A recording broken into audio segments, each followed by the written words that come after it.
Today, Nicola and I just wanted to get together and do a quick video on the application process and finding new tenants. So Nicola, it's very much a two-step process here at Toomey Schreiber Property Group. You know, we first meet tenants at the property and then we also go off what their physical application is doing. So as one of our property managers, can you tell us a little bit about I guess what the first step of the process is, and that's meeting tenants and what you look for? 100%. So obviously punctuality is a big thing. We don't have a lot of time. We've got a lot of properties that we have to show. So if tenants are late, it kind of looks bad. Also look for how they talk, if they're rude or abrupt, their language, their mannerisms, and I guess also how they're dressed, maybe even how their vehicle looks, if it's clean and tidy as well. So it's very much almost like a job application, isn't it? 100% a job interview, definitely. We want people to be on time and respectful of our time. We want to go back to our landlords and say amazing things about them. You know, Mr. Landlord, the tenant was on time, they were amazing, they were friendly, they were dressed well, they were very polite, they had nothing but nice things to say about your house. So I guess the second step of the process is the nitty-gritty, and that's the actual application. Yep. So what's the three main things that you look for in an application? Obviously, the application completed in full, so we're not missing any information or any documentation that could stop the process of the application.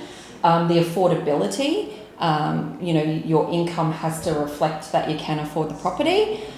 We also look at social media, so if you've got a good social media, if you have Facebook or Google or whatever like that, we're also going to have a look at that. Isn't it funny? I don't think a lot of people realise that we go to this depth in checking the application, and we go to such great lengths at the beginning because we want to make sure that we're getting it right from the start. And we do look at things like Google and Facebook because, funnily enough, there's reviews that pop up. Yes. And the tenant may not have necessarily put that on their application that they've rented through that agent before, and we do find out a lot of information through this. So tight rental market is absolutely insane at the moment. Yep. If someone wants to make their application stand out to a property manager, what are your best 3 tips? That's a really good question. I guess for me personally, it is that you've got good rental history. Your rent arrears is a big issue, especially because we're getting multiple applications on a property. Can I stop you there? Yes. So I'm applying for a property. I've been an amazing tenant for 7 years, but my rent is constantly 3 days behind, and I don't think that it's a big deal. It is. Is it a big deal in a tight rental market when a landlord is getting 5 to 7 applications and the person you're competing against has no rent arrears? No, definitely. It doesn't matter if it's 1 day, 5 days, 10 days. It does reflect.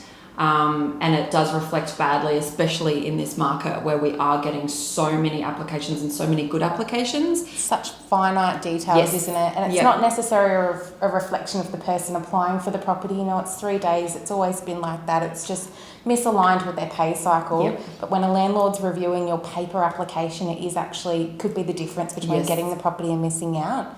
So maybe a third one on the application around pets. How do you make your pet application stand out? Always have photos because the owner can then have a look at what the pet actually looks like. Any information, if it's friendly, if it's done dog training, if it likes to be outside all the time. Any information that you can give us to further help the application is always helpful. And then we can give as much information to the owner, especially with multiple applications, to better your chance of getting that rental property. I love the idea of submitting a photo of the pet. You know, I walk through the office all the time and I see these amazing funny photos of the dogs, and it really tells the character of the pet. Or even a video. We've had people who will send a short video of how their pet is, or little quirks or tricks. Because to an owner you go, I've got a medium-sized dog. But they don't know how that actually applies to, is that dog going to fit into the courtyard or the half duplex? So it's really good to have those photos. And then I guess maybe a third thing on the application process in making them stand out. So Cairns is very transit. We've got a lot of people moving to the region. If they've just secured employment up here but they haven't got pay slips yet, what's something that they can supply to you? A letter of employment, like everyone will get an offer or a letter of employment, and normally that will state your salary in that letter as well. So we will know if you can afford the property from that letter. Or it can be an email from the employer, or but generally speaking, most people will have that letter of offer. Perfect. So your top 3 tips were, if you've got a pet, supply a photo. If you're going into employment, supply some sort of reference, Yes. stating your income when your job maybe starts.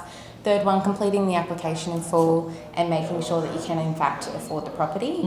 Well, thank you so much. I'm You're sure there's so welcome. many people that are going to get a lot out of this video in a tight rental market. Yes. So what we look for, how to apply for the property, and hopefully that gives them some great tips to secure their next rental. Thanks for Excellent. joining me. You're welcome. Thanks. Bye.